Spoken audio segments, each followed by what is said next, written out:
Like a Hellcat.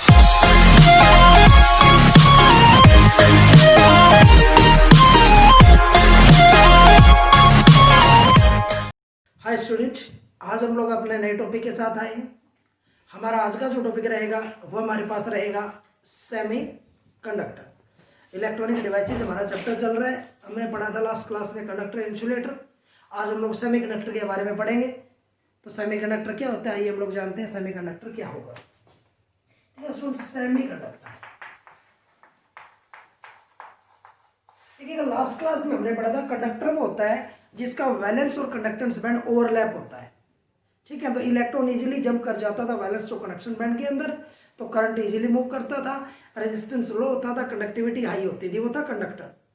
Insulator वो था जिसका एनर्जी गैप ज्यादा होता था, इलेक्ट्रॉन जंप नहीं कर पाता था, तो उसके अंदर करंट फ्लो नहीं करता था। तो सेमीकंडक्टर वो होता है जिसका एनर्जी गैप कंडक्टर से तो ज्यादा होता है और इंसुलेटर से कम होता है। आपको याद रखना है, जिसका एनर्जी गैप इंसुलेटर से तो क्या होगा, कम होगा, कंडक्टर से ज्यादा होगा, दोनों का बीच का रहेगा, उसको हम लोग बोलते हैं सेमीकंडक्टर। तो आपको याद रखना है, in this energy gap is in between insulator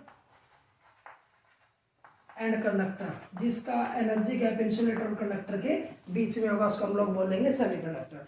याद रखना है, एट 0 डिग्री सेल्सियस, अगर हमारे पास 0 डिग्री सेल्सियस टेम्परेचर होगा तो इन इलेक्ट्रॉन को एनर्जी नहीं मिलेगी, और इन इलेक्ट्रॉन को एनर्जी नहीं मिलेगी तो जंप करके यहाँ नहीं जाएंगे, और जब इलेक्ट्रॉन यहाँ नहीं जाएंगे तो करंट मूव नहीं करेगा, रेजिस्टेंस ज्यादा होगा, ठीक है ना, कंडक्टिविटी लो हो जाएगी, और ये इंसुलेटर के तरीके से काम करेगा। तो आपको याद रखना है, at 0 degree Celsius the electron does not acquire energy, electron does not acquire energy, electron energy acquire नहीं करेंगे, एंड कैन नॉट मूव, नहीं जा सकेंगे, can not move from valence band to conductance band, valence से conductance band में नहीं जाएंगे, and current will not flow, current नहीं चलेगा, विल नॉट फ्लो, करंट नहीं चलेगा।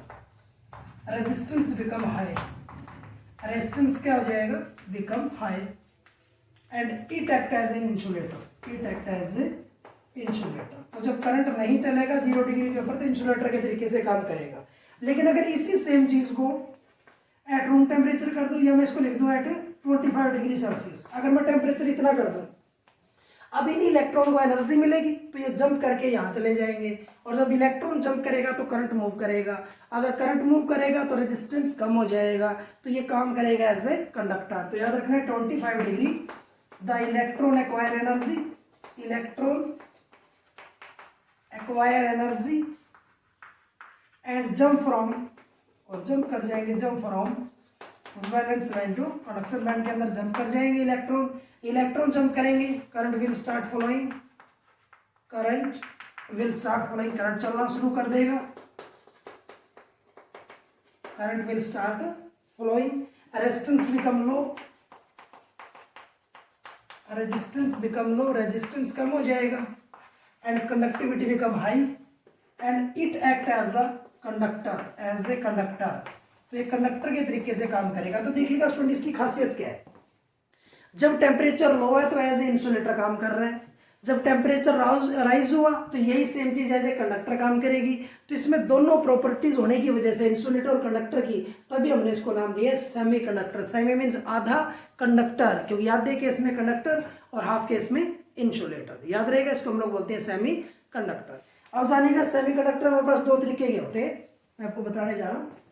ये तुम्हारे पास तो सेमी कंडक्टर होता क्या है, इसका एग्जाम्पल रहेगा जर्मेनियम और सिलिकॉन, इसका जो एग्जांपल रहेगा वो जर्मेनियम और सिलिकॉन एग्जांपल आपके पास रहेगा।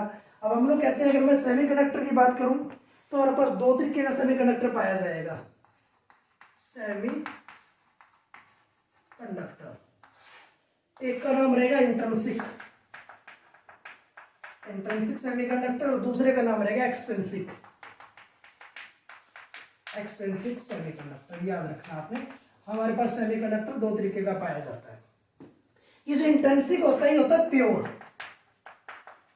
It is the pure semiconductor. ये प्योर जो सेमीकंडक्टर होता है ना, वो हमारे पास होता है इंट्रिंसिक। और आप जानते हैं प्योर चीज का टेस्ट अच्छा नहीं होगा। यहाँ प्योर चीज की कंडक्टिविटी हमारे पास लो रहेगी, प्योर सेमीकंडक्टर है तो याद रखना है, and it's conductivity is low, it's conductivity is low, इसकी कंडक्टिविटी कम होती है इंट्रिंसिक की जो प्योर होगा। एक्सट्रिंसिक क्या होता है, देखिए जब प्योर के अंदर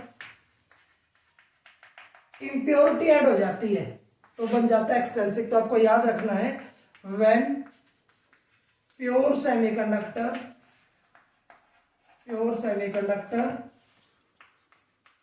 is added with some impurity atom, जब प्योर सेमीकंडक्टर को किसी इंप्योरिटी एटम से हम लोग ऐड कर देंगे तो हमारे पास बन जाएगा एक्सट्रिंसिक, प्योर प्लस इंप्योरिटी, याद रहेगा। और इसके अंदर जो इंप्योरिटी मिलाने का फर्क क्या हुआ, इट्स कंडक्टिविटी बिकम हाई, इसकी कंडक्टिविटी बढ़ जाएगी और बढ़ेगी किसके वजह से, and conductivity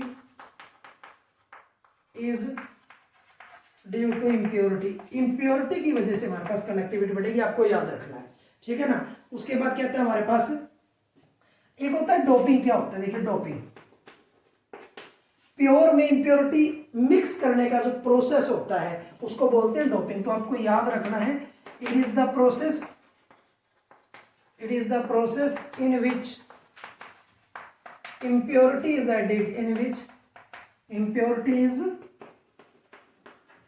into pure semiconductor, तो ये कहता है जिस पैटर्न से जिस प्रोसेस से आप इंप्योरिटी ऐड करोगे, वो प्रोसेस जो होगा ना उसको हम लोग बोलते हैं डोपिंग।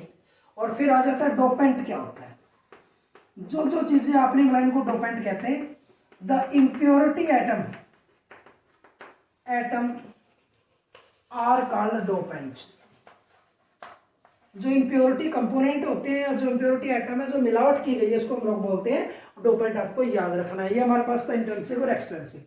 अब देखिएगा एक्सट्रिंसिक जो होता है वो फिर आगे दो तरीके का पाया जाता है, आपको मैं बताने जा रहा हूं। एक्सट्रिंसिक क्या होता है मैं आपको बताने जा रहा हूं, तो आपको याद रखना है। एक्सट्रिंसिक के अंदर हम लोग डिस्कस करेंगे, एक मैं आपको बताऊंगा, एक आप खुद याद रखोगे, ठीक है ना। तो याद रखना एक्सट्रिंसिक सेमीकंडक्टर। अगर आप इसको बेसिक तरीके से अपनी लैंग्वेज में लिखना सीख जाएंगे ना, तो मुझे नहीं लगता आपको इस क्वेश्चन को कभी करने में प्रॉब्लम होगी। हम इसको सिर्फ समझाएंगे, आपको बताएंगे, लैंग्वेज आपको अपनी लिखनी है, इसमें तरीका समझिएगा आप लोग कैसे। आप कुछ भी अपनी टूटी फूटी लैंग्वेज इसमें लिख सकते हैं, ठीक है ना। पैटर्न देखिएगा कैसे, तो देखिएगा एक्सट्रिंसिक सेमीकंडक्टर जो मिलावट की जाती है दो तरीके से, एक होता है पी टाइप सेमीकंडक्टर और एक होता है एन टाइप सेमीकंडक्टर। हमारे पास दो तरीके के सेमीकंडक्टर पाए जाते हैं, first one is P type, second one is an type. देखिएगा कैसे, आप जानते हैं कार्बन की जो वैलेंसी होती है वो होती है 4, कार्बन की वैलेंसी होती है 4, ठीक है ना, कार्बन की वैलेंसी होगी 4।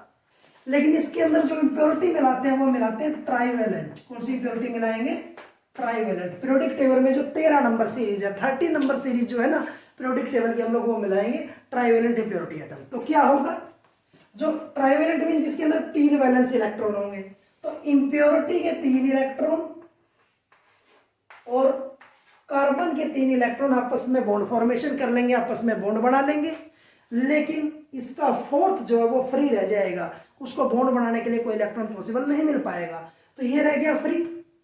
अब ये क्या करेगा, कभी किसी का बॉन्ड तोड़ेगा, कभी किसी का बॉन्ड ब्रेक करेगा, बॉन्ड तोड़ेगा दूसरों के। अगर ये दूसरों के बॉन्ड ब्रेक करेगा तो अपनी जगह खाली छोड़ देगा, और इलेक्ट्रॉन की जो जगह खाली बचेगी वो होता है हमारे पास होल, वैकेंसी जो बचेगी।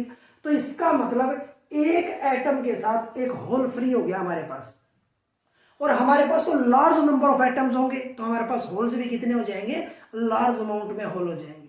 Whole carry positive charge, it means P type carry positive charge because of large number of presence of the hole, क्योंकि पी के ऊपर बहुत सारे होल पाए जाएंगे, तो इसलिए होल पे पॉजिटिव होता है, तो पी के ऊपर पॉजिटिव चार्ज हमारे पास रहेगा। उसके बाद कहता है यहाँ मेजोरिटी चार्ज क्या होगा, होल और माइनॉरिटी क्या होगा, इलेक्ट्रॉन, आपको याद रखना है। और यहाँ करंट फ्लो जो करेगा, flow due to holes, holes की वजह से हमारे पास करंट मूव करेगा, तो याद रहेगा। तो हमारे पास इसका जो सिंबल रहेगा वो ऐसे रहेगा, जो मेजॉरिटी चार्ज होता है उसको दिखाते हैं अंदर, मेजॉरिटी को अंदर और माइनॉरिटी को दिखाते हैं बाहर। ये आ गया। अब एन टाइप देखिएगा क्या होता है। तो एन टाइप के अंदर आपको याद रखना है, जो कार्बन की वैलेंसी होगी हमारे पास वो होगी, देखिएगा कार्बन की वैलेंसी होती है 4, और हम इसके अंदर जो इंप्योरिटी मिलाएंगे वो मिलाएंगे पेंटावैलेंट। क्या मिलाएंगे, पेंटावैलेंट। पेंटावैलेंट मीन्स जिसके पास हमारे पास 5 वैलेंस इलेक्ट्रॉन होंगे, पेंटावैलेंट। तो क्या होगा, कार्बन के 4 और इंप्योरिटी के 4 आपस में कोवैलेंट बॉन्ड बना लेंगे। कार्बन के 4 और इंप्योरिटी के 4 आपस में कोवैलेंट बॉन्ड बना लेंगे, लेकिन 5वां जो है ना वो रह जाएगा फ्री। लेकिन ऑक्टेट रूल के नियम से ये 5वां जो है किसी का बॉन्ड तोड़ नहीं पाएगा, किसी के साथ बॉन्डिंग नहीं कर पाएगा, अपना किसी दूसरे का बॉन्ड नहीं तोड़ पाएगा। तो इसका मतलब ये इलेक्ट्रॉन फ्री रह जाएगा। इसका मतलब एक एटम के साथ एक इलेक्ट्रॉन फ्री हो गया, और हमारे पास तो लार्ज नंबर ऑफ एटम होंगे तो हमारे पास large number of electron free हो जाएंगे। तो इलेक्ट्रॉन पे नेगेटिव चार्ज होगा, तो हमारे पास एन टाइप के ऊपर भी नेगेटिव चार्ज होगा due to presence of the large number of electron. याद रखना है, इसलिए एन के ऊपर नेगेटिव चार्ज होता है, उधर पी के ऊपर क्या था, पॉजिटिव था।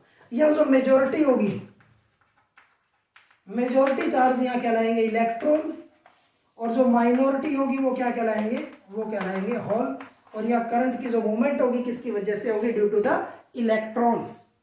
अब देखिएगा इसको रिप्रेजेंट कैसे करेंगे, या मेन चार्ज को अंदर, मेजॉरिटी चार्ज को रखेंगे अंदर और माइनॉरिटी को ऊपर। इसको हम लोग पी टाइप और एन टाइप सेमीकंडक्टर आपको याद रखना है, ध्यान रहेगा।